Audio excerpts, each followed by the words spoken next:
Olá, eu sou Antônio Lucas, estudante do segundo período do curso de Engenharia de Minas no FMG, e irei apresentar um trabalho sobre infraestrutura como parâmetro na competitividade na mineração.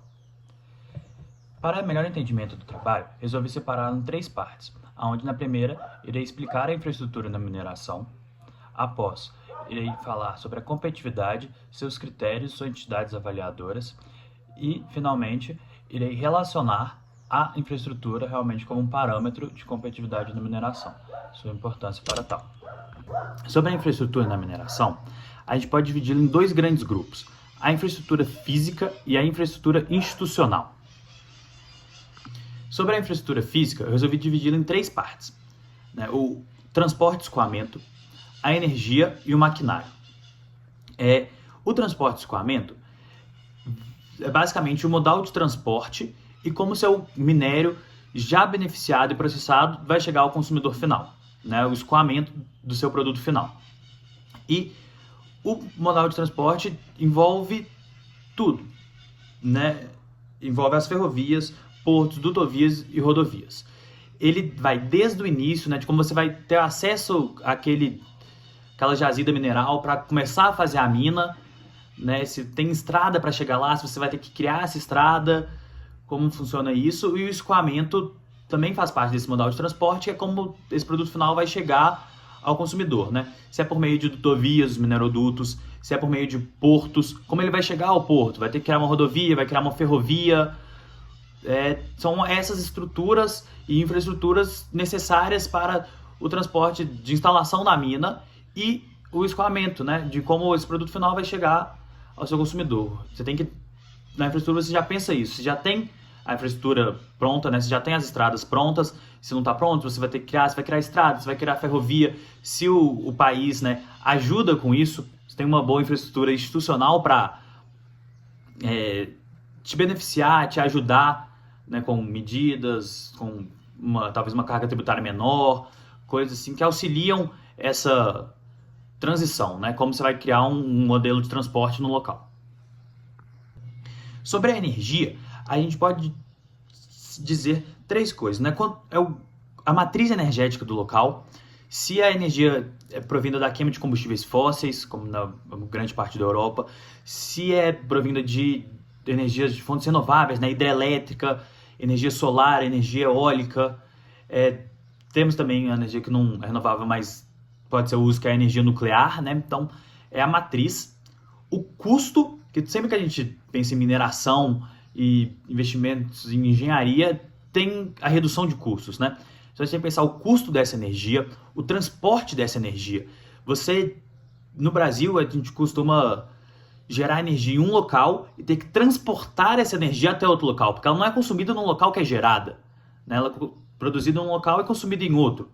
Então você tem que pensar isso do transporte da energia, o custo, a matriz e a estabilidade, Tem picos de energia, a energia cai, a energia chega àquele lugar, não chega. Então, ao pensar em infraestrutura física de energia, a gente tem que pensar em todos esses fatores, E a energia é uma coisa que está em alta, Igual hoje a mineração e todo mundo pensa na transição energética. E a mineração vai ser muito responsável porque os minerais responsáveis pela transição provêm da gente, Então a estrutura física, a energia faz parte dela, A matriz, o transporte, a estabilidade e o custo. E por último, os maquinários, A infraestrutura maquinária eu vejo como se o local está apto a receber essas grandes máquinas que são envolvidas na mineração, Setas escavadeiras, britadores e todo esse maquinário necessário para lavra mesmo, desde o dinamite, dos explosivos até o processamento, a planta de processamento. Se esse maquinário está disponível no local, se tem empresas que trabalham com esse maquinário no local, se elas são de lá ou se elas são importadas, as taxas de importação desse maquinário no local, se eles facilitam ou não o acesso desse local e como todas as infraestruturas físicas estão interligadas, a gente tem que pensar, geralmente as grandes máquinas são montadas naquele local. Vai ter uma estrutura de transporte para aquelas máquinas chegarem lá. Como essas máquinas vão chegar lá, Por isso que se a empresa já é no local, facilita esse transporte, a máquina chega lá mais fácil, você tem que importar, ela não tem uma infraestrutura maquinária tão boa. Então a gente tem que pensar nesse lado, né? Do custo dessas máquinas no local, se tem grandes impostos, ou se não, ou se desenvolve essas máquinas lá mesmo. Se o país tem legislações que facilitam o acesso a essas máquinas. E também, essas máquinas não envolvem só a planta da mina, a gente tem que pensar antes. O que envolve antes da mina já feita, nas pesquisas geológicas, se as máquinas de sondagens são caras naquele lugar, se existem essas máquinas lá. A infraestrutura, então, para um maquinário antes da mina, né? Para a gente mapear o local geologicamente, satélites, imagens aéreas, drones, máquinas de sondagem, tudo isso também faz parte de uma infraestrutura maquinária. Agora, sobre a infraestrutura institucional, a gente pode dizer que ela é um conjunto de leis, regulamentações, órgãos governamentais e mecanismos de governança que regem, controlam, promovem a atividade mineral em um local. Ela é basicamente o arcabouço legal do país sobre a mineração, sobre investimentos e sobre qualquer investimento industrial. Ela consiste nas instituições reguladoras e fiscalizadoras. Ela garante e promove a estabilidade e segurança da mineração no local, sabe? Ela é basicamente a estabilidade política no local, né? Essa geopolítica, se é um país com uma boa infraestrutura institucional, é um país que tem órgãos reguladores presentes, né, coerentes e capacitados para tal. É um país que não tem ambiguidades no seu regulamento, no seu código de mineração, tem leis ambientais severas e corretas. Então, a gente pode dizer isso, que a infraestrutura institucional, ela garante e promove a estabilidade e segurança do seu investimento no local. Agora, um pouco do parâmetro latino na competitividade, que a gente pode dizer, né, sobre esse quadro. O Chile, ele possui um déficit energético, ele tem uma escassez e um alto custo de energia elétrica, o que acaba afastando os investidores daqui e piorando sua posição no ranking dessas entidades, né? O Peru, ele possui problemas com logística de transporte. Nós temos muitas rodovias, ferrovias, dutovias, não tem um bom escoamento da produção, sabe? E a Bolívia, por exemplo, possui uma instabilidade jurídica. Então não tem uma infraestrutura institucional.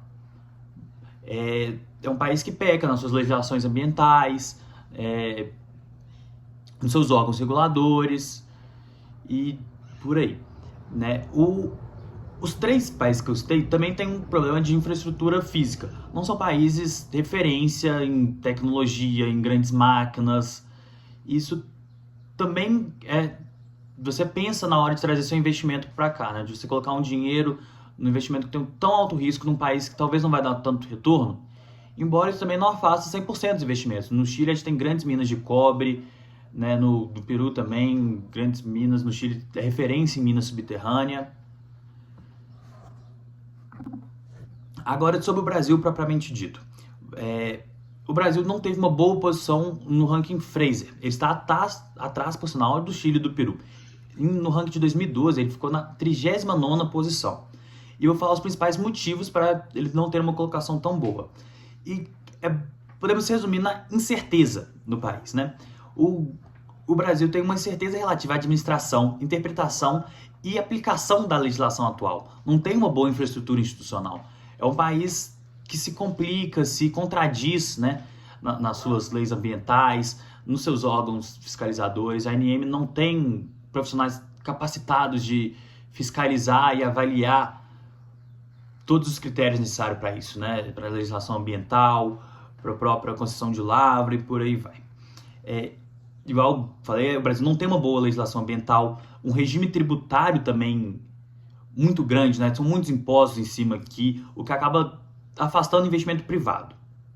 A gente também tem um problema com a demarcação de terras, né? As terras indígenas, as reservas ou parques ambientais. muitas vezes você quer minerar uma área que é rica, tem um grande depósito de minerais, mas não pode por conta dessa demarcação dessas terras, né? Você não pode minerar uma área indígena. A gente tem esse problema aqui em Belo Horizonte, na Serra do Curral. É uma área rica em minério, mas não se pode minerar por estar muito perto de cidade, por ser um parque ecológico, uma floresta, por aí vai. A gente tem um pouco de problema com infraestruturas, acordos socioeconômicos, a legislação trabalhista, a disponibilidade e capacitação da mão de obra, a segurança, os dados geológicos. O Brasil é um país que só tem 3% do seu território mapeado geologicamente. Um país tão rico em minérios, né, em riquezas naturais, e não é tão estudado, não tem essa infraestrutura para sondagem, para fazer as pesquisas necessárias antes do investimento, né? E também e é justamente sobre isso acaba traindo no ranking o potencial minerário vigente comparado com o potencial minerário que a gente tinha. A gente é um país rico em vários minerais, em terras raras, a gente produz lítio para todo mundo, temos muito minério de ferro, tudo, e a gente não trabalha em cima disso, sabe? A gente tem um potencial muito maior do que atualmente a gente usufrui, né? A gente poderia ter uma posição muito maior se a gente melhorasse esses aspectos, principalmente a infraestrutura institucional e alguns outros aspectos, né? Igual a própria infraestrutura física, vantagens tributárias, né? Para atrair esses investimentos de fora, coisa assim. Mas no Fraser tivemos essa colocação que é ruim, a 39ª, mas em outros rankings, como o IMB, IMD, WEF, a gente já tem umas posições melhores que a do Chile e do Peru. E, como eu falei, cada entidade tem seus critérios e a competitividade é um parâmetro de investimento. Ela não é a realidade na mineração, sabe? Carajás é uma mina já autônoma, muito grande, referência na extração de minério de ferro, e que no nosso país é uma grande conquista e por aí vai, sabe?